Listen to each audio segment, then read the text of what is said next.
শেখ হাসিনা ডিসেম্বরের আগেও দেশে ফিরতে পারেন, এমনকি আগামী আগস্টেও।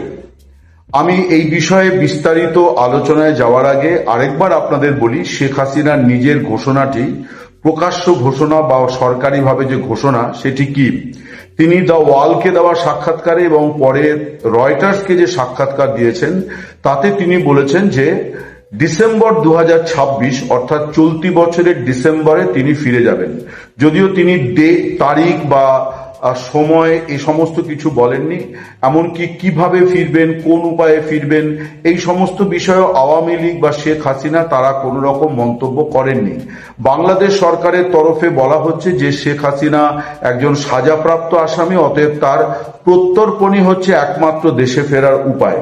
অন্যদিকে শেখ হাসিনা চান প্রত্যাবর্তন, তার তৃতীয় প্রত্যাবর্তন। এর আগে দুবার তিনি দেশে ফিরেছিলেন। আপনারা জানেন 1981 17 মে তিনি দেশে ফিরেছিলেন ভারত থেকেই। তখন তিনি বঙ্গবন্ধুর মৃত্যুর পর তিনি এবং তার বোন রেহানা তারা নয়াদিল্লিতে ভারত সরকারের আশ্রয়ে ছিলেন। সেই সময় তিনি আওয়ামী লীগের সভানেত্রী নির্বাচিত হন এবং দেশে ফিরে যান, তারপর দল গঠন করেন। 2007 তত্ত্বাবধায়ক সরকার তাকে দেশে ফিরতে দিচ্ছিল না, তিনি আমেরিকায় গিয়েছিলেন ছেলের কাছে, তাকে ফিরতে দিচ্ছিল না। কিন্তু পরবর্তীকালে গণ আন্দোলনের মুখে তত্ত্বাবধায়ক সরকার তাদের যে নির্দেশ যে শেখ হাসিনার বিমান নামতে দেওয়া হবে না, সেই নির্দেশ তারা প্রত্যাহার করতে বাধ্য হয়। এখন আওয়ামী লীগের পরিস্থিতিটি আরো কঠিন। শেখ হাসিনা একটি মামলায় অভিযুক্ত এবং সাজাপ্রাপ্ত আসামি। যদিও আওয়ামী লীগ শুধু নয়, আন্তর্জাতিক নানা প্রতিষ্ঠান এমনকি বিভিন্ন দেশও আকারে ইঙ্গিত এটা বলার চেষ্টা করেছে যে যে মামলায় শেখ হাসিনাকে ফাঁসির সাজা দেওয়া হয়েছে সেটা একেবারে নিতান্তই অর্থহীন এবং বেআইনি। এখানে কোনো উপযুক্ত বিচার বা ন্যায় বিচার তিনি পাননি। শেখ হাসিনা ঘোষণা করেছেন যে তিনি দেশে ফিরবেন এবং আদালতে গিয়ে ন্যায় বিচার চাইবেন। অর্থাৎ তিনিও বারেবারেই বলেছেন, বিচার পর্ব চলাকালীনই বলেছেন যে আন্তর্জাতিক অপরাধ আদালতে তার বিচার হতে পারে না। এটা মুক্তিযুদ্ধের বিরোধিতাকারীদের বিচারের জন্য তৈরি হয়েছিল এই আদালত। এছাড়া যেভাবে তার অনুপস্থিতিতে তার বিরুদ্ধে রায় ঘোষণা করা হয়েছে সেটা নিয়েও তার আপত্তি আছে। এই সমস্ত বিষয় নিয়ে তিনি আন্তর্জাতিক বিভিন্ন ফোরামেও আবেদন করেছেন তার রায়টি নিয়ে বাংলাদেশ সরকারের সঙ্গে তারা যাতে কথা বলে। এখন শেখ হাসিনা যেটা বলেছেন যে তিনি দেশে ফিরে তিনি দেশের আদালতের কাছে গিয়ে ন্যায় বিচার চাইবেন। তিনি বলবেন যে আমার প্রতি অন্যায় হচ্ছে। এখন বাংলাদেশ সরকারের সরকারিভাবে কোনো প্রতিক্রিয়া সেভাবে যে মিলেছে, অর্থাৎ সরকারের উচ্চতম মহল থেকে এমনটি নয়, বরং এই ব্যাপারে খানিকটা মিশ্র প্রতিক্রিয়া। কখনো তারেক রহমানের একজন উপদেষ্টা তিনি বলেছেন শেখ হাসিনা ফিরলে যথাযথ নিয়মেই তিনি আইনি সুবিধাগুলি পাবেন, অর্থাৎ আদালতে যেতে পারবেন। আবার বিরোধীরা দাবি তুলেছে যে তিনি তাকে পদার্পণ করা মাত্র গ্রেপ্তার করে ফাঁসি কার্যকর করতে হবে। বিএনপির একাংশ তারা বলেছেন যে তার প্রত্যাবর্তন কোনো মতেই সম্ভব নয়, তাকে প্রত্যর্পণ করতে হবে, অর্থাৎ ভারত সরকার তাকে একজন আসামি হিসেবে বাংলাদেশ সরকারের কাছে তুলে দেবে। এটাই হচ্ছে বাংলাদেশ সরকারের অবস্থান। কিন্তু প্রকৃত অবস্থান সেটা এখনো কিন্তু স্পষ্ট নয় যে হাসিনার এই যে ফেরার ঘোষণা নিয়ে বাংলাদেশ সরকারের ঠিক কি অবস্থান শেষ পর্যন্ত নেবে। এবং আমার মনে হয় যে হাসিনার এই প্রত্যাবর্তনের যে বিষয়টি, এই বিষয়টি নিয়ে দুতরফেই কিন্তু বোধহয় আলাপ আলোচনা, অর্থাৎ দুতরফেই নানান ধরনের কৌশলগত আলাপ আলোচনা নিশ্চয়ই চলছে। যে হাসিনা নিশ্চয়ই তার মতো করে গুটি সাজাচ্ছেন, তারেক রহমানের সরকারও তাদের মতো করে নিশ্চয়ই আলাপ আলোচনা চালাচ্ছে যে এই পরিস্থিতি হলে কি পদক্ষেপ সরকারের তরফে করা হবে। এখন আমি যে আলোচনা দিয়ে বক্তব্য দিয়ে শুরু করেছি সেই বিষয়ে খানিকটা আসি। শেখ হাসিনার যে ঘোষণা যে তিনি ডিসেম্বরে ফিরবেন, এই জায়গা থেকে কিন্তু আওয়ামী লীগের মধ্যে একটা ভিন্ন আলোচনাও হচ্ছে এবং শেখ হাসিনা নিজেও সেই বিষয়টি সম্পর্কে ওয়াকিবহাল এবং তিনিও এই বিষয়ে দলকে ভাবনা চিন্তা করার, এগিয়ে যাওয়ার সবুজ সংকেত দিয়েছেন। সেটি হচ্ছে যে ডিসেম্বর ধরে বসে থেকে লাভ নেই, যখনই সুযোগ আসবে তারা অনুকূল শব্দটি ব্যবহার করছেন। এই অনুকূল শব্দটির বিস্তারিত ব্যাখ্যা আওয়ামী লীগ নেতৃত্ব তারা দিচ্ছেন না, কিন্তু তারা আলোচনা যে করছেন তাদের বিভিন্ন বৈঠকে। আমি এই ভিডিও যখন করছি আজ বুধবার, মঙ্গলবার কলকাতায় আওয়ামী লীগের যারা কলকাতা এবং মানে আশপাশে আছেন তাদের একটা বৈঠক হয়েছে। সেই বৈঠকেও কিন্তু এই প্রসঙ্গটি নিয়ে আলোচনা হয়েছে যে সুযোগ যদি আসে তাহলে আগেই কেন আমরা ফিরে যাব না, এবং তাতে একটা সহমত হয়েছে যে সুযোগের সদ্ব্যবহার করাটাই এখন উপযুক্ত কৌশল হওয়া উচিত। ফলে উপযুক্ত কৌশল হিসেবে যে সুযোগের কথা বলা হচ্ছে, সেই সুযোগটা কখন কোন পরিস্থিতিতে আসবে এই ব্যাপারে কেউই কিন্তু আগাম ওয়াকিবহাল নন, কিন্তু তারা মনে করছেন যে তারা খুব গভীরভাবে পর্যবেক্ষণ করছেন এবং বলছেন যে বাংলাদেশের অভ্যন্তরে আওয়ামী লীগের পক্ষে অনেকটা অনুকূল পরিস্থিতি তৈরি হয়েছে বলে তারা অন্তত দলীয় সংগঠন সূত্রে নিশ্চিত হয়েছেন। কিন্তু রাজপথে বড় মিটিং মিছিল যেগুলো হচ্ছিল সেগুলো এখনো হচ্ছে, কিন্তু সেটাই সব নয়। তারা বলছেন যে এত বেশি নিপীড়ন, নির্যাতন, গ্রেপ্তার এই সমস্ত হচ্ছে যে ময়দানে, মাঠে ময়দানে সক্রিয় রাজনীতিটা আওয়ামী লীগ যতটা করতে পারত ততটা করতে পারছে না। কিন্তু আন্ডারগ্রাউন্ডে দল কিন্তু অনেক শক্তিশালী হয়ে গেছে, অনেক সংহত হয়ে গেছে। ফলে অনুকূল পরিস্থিতি অচিরেই আসবে। ফলে ডিসেম্বর পর্যন্ত অপেক্ষা করা এবং তখন আবার সত্যি অনুকূল পরিস্থিতি আসবে কি আসবে না, থাকবে কি থাকবে না, আন্তর্জাতিক পরিস্থিতি কি হবে, বাংলাদেশের অভ্যন্তরে জাতীয় রাজনীতির পরিস্থিতি কেমন থাকবে, এরকম অনেকগুলো ইফস অ্যান্ড বাটসের ওপর কিন্তু মানে দাঁড়িয়ে আছে শেখ হাসিনার সরকারি ঘোষণাটি। এই যে কথাটি আমি বললাম যে সুযোগ এলে আগেই ফিরে যাবেন এমনকি আগামী আগস্টে, এই কথাটিও আওয়ামী লীগ নেতৃত্ব কখনোই সরকারিভাবে তারা জানাবে না। কিন্তু আমি একাধিক আওয়ামী লীগ নেতার সঙ্গে আলোচনায় জানতে পেরেছি, তারা বলেছেন যে দলের মধ্যে এই আলোচনাটি চলছে অনবরত এবং একাধিক নেতা এই বিষয়ে দলে মানে সহমত প্রকাশ করেছেন যে ডিসেম্বর 2026 ধরে রেখে ঠিক হবে না।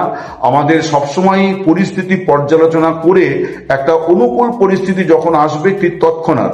এবং এই ব্যাপারটা যে চলছে তার একটা বড় কারণ হচ্ছে যে শেখ হাসিনা তিনি দলীয় বৈঠকে ঘোষণার পর এখন কিন্তু তিনি ইন্ডিভিজুয়ালি যে সমস্ত নেতাকে তিনি প্রত্যাশা করেন যে তার সঙ্গে এখনই দেশে ফিরবেন, এরকম নেতাদের কিন্তু তিনি প্রস্তুতি নিয়ে থাকতে বলেছেন যে যে কোনো সময় কিন্তু ঘোষণাটি আসতে পারে। অতএব ব্যাগ গুছিয়ে রাখা, অর্থাৎ যেটুকু মানে সঙ্গে না নিলেই নয় সেইটুকু প্রস্তুতি যেন সবাই সবসময় নিয়ে রাখে।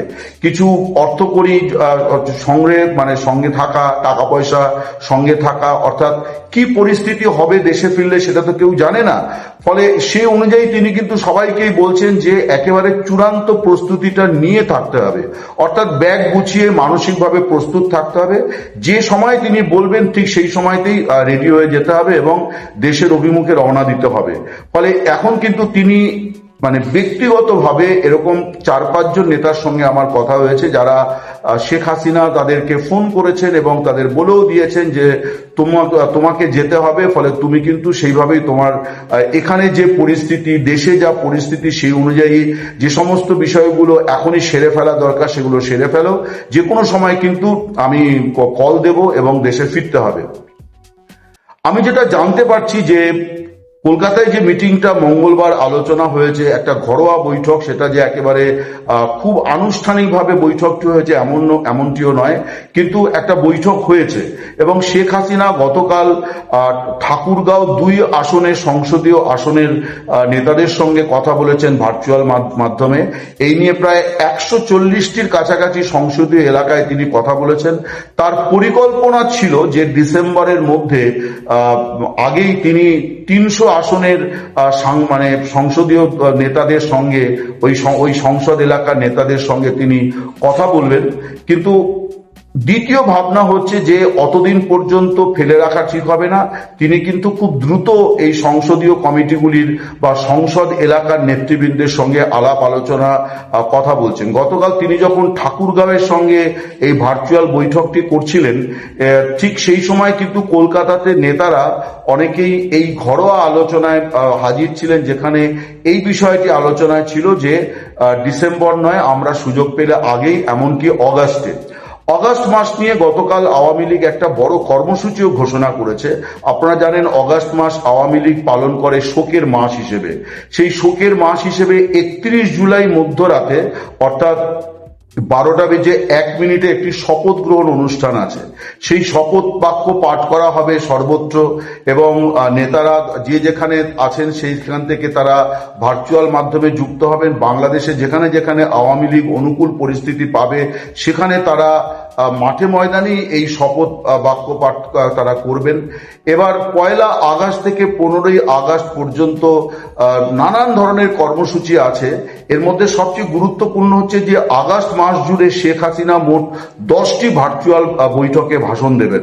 তার মধ্যে 5 আগস্ট যে দিনটি 2024-এ তিনি ক্ষমতাচ্যুত হয়েছিলেন, সেই 5 আগস্ট শেখ কামাল বীর মুক্তিযোদ্ধা শেখ কামালের জন্মদিন পালন করা হবে। এছাড়া গণতন্ত্র হত্যা পুলিশ হত্যা বিরোধী দিবস হিসেবেও দিনটি পালন করবে আওয়ামী লীগ। অর্থাৎ 5 আগস্ট যেভাবে পুলিশকে হত্যা করা হয়েছিল, আওয়ামী লীগের নেতাকর্মীদের হত্যা করা হয়েছিল এবং তারা বলছে যে এটা হচ্ছে গণতন্ত্র হত্যার একটা পরিকল্পিত ষড়যন্ত্র সেদিন বাস্তবায়িত হয়েছিল।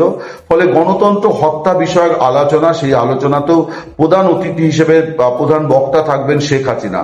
মোট 10টি এক মাসে তিনি মোট 10টি ভার্চুয়াল ভাষণ দেবেন। এছাড়া অসংখ্য অনুষ্ঠানে তিনি অংশ নেবেন, এই পরিকল্পনা আছে। কিন্তু এর পরেও আগস্ট মাসকেও কিন্তু আওয়ামী লীগের নেতৃবৃন্দ বাদ দিচ্ছেন না যে অনুকূল পরিস্থিতি এলে তারা ওই মাসে ফিরে যাবেন না। তারা বরং এটাই বলছেন যে শোককে শক্তিতে পরিণত করার একটা পরিকল্পনা সংকল্প তাদের মধ্যে কাজ করছে যে এই মাসেই বা আমরা কেন ফিরবো না। 14 আগস্ট থেকে একটি বিষয় নিয়ে আলোচনা এবং এটাকেও কোনোভাবে সমাজ মাধ্যমে খুব বড়ভাবে প্রচার করা যে যদি রাত পোহালে শোনা যেত বঙ্গবন্ধু মরে নাই, এই কথাটি 14 আগস্ট থেকে সোশ্যাল মিডিয়াতে ব্যাপকভাবে আলোচনা করা হবে এবং প্রচার করা হবে এবং এটা নিয়ে আলোচনা চক্রেরও আয়োজন করা হয়েছে। বঙ্গবন্ধুর রক্ত বৃথা যেতে দেব না, এইটা হচ্ছে শপথ বাক্য, যেটা 31 জুলাই মধ্যরাতে রাত 12:01 যে শপথ বাক্য পাঠ করা হবে। সেই শপথ বাক্যে এই বিষয়টি আছে যে বঙ্গবন্ধুর রক্ত বৃথা যেতে দেব না। এই যে বিষয়গুলি আমি বললাম, আওয়ামী লীগের নেতৃবৃন্দ বলছেন যে অনুকূল পরিস্থিতি যদি অগাস্ট মাসেই আসে তাহলে আমরা এই শোক কাটিয়ে এই শোকের মধ্যেই শোককে আমরা শক্তিতে পরিণত করে আমরা দেশে ফিরে যাওয়ার চেষ্টা করব। সেপ্টেম্বর মাসের মাঝামাঝি সময় তারেক রহমানের ভারতে আসার একটা সম্ভাবনা আছে। যদিও প্রায় দিন 10 হলো ভারত সরকারের আমন্ত্রণ পত্র বাংলাদেশ সরকারের হাতে পৌঁছে গিয়েছে, কিন্তু এখনো বাংলাদেশ সরকার সরকারিভাবে জানায়নি যে তারেক রহমান সেপ্টেম্বর মাসে ব্রিক্স সম্মেলনে যোগ দিতে আসছেন কিনা। অতীতে বাংলাদেশ সরকার ব্রিক্সের সদস্য হতে চেয়ে আর্জি জানিয়েছিল। তারেক রহমানের আগে যখন শেখ হাসিনা প্রধানমন্ত্রী ছিলেন তখনও দিল্লিতে এবং অন্যান্য জায়গাতে ব্রিক্স সম্মেলনে শেখ হাসিনাকে আমন্ত্রণ জানানো হয়েছিল। তো তারেক রহমানকেও ভারত সরকার আমন্ত্রণ জানিয়েছে যে তিনি এই অনুষ্ঠানে এই সম্মেলনে একজন পর্যবেক্ষক হিসেবে অংশ নিতে পারবেন। এবং এটা তো একটা বড় বিষয় যে সেখানে চীন, রাশিয়া এবং ব্রাজিল, সাউথ আফ্রিকা, ভারত এদের সব রাষ্ট্রপ্রধানেরা থাকবেন। ফলে সেখানে তারেক রহমানের সঙ্গে দ্বিপাক্ষিক আলোচনার একটা বড় পরিসর রয়েছে যে তিনি দিল্লিতে এলে পরে অনেকগুলি রাষ্ট্রপ্রধানের সঙ্গে তার সাইডলাইনে কথা বলার সুযোগ থাকবে। কিন্তু তাৎপর্যপূর্ণ হচ্ছে যে এখনো বাংলাদেশ সরকার কিন্তু দিল্লিকে কনফার্মেশন পাঠায়নি যে তারেক রহমান আসছেন কিনা। যদি আসেন তাহলে একরকম পরিস্থিতি, যদি না আসেন তাহলে আরেক রকম পরিস্থিতি।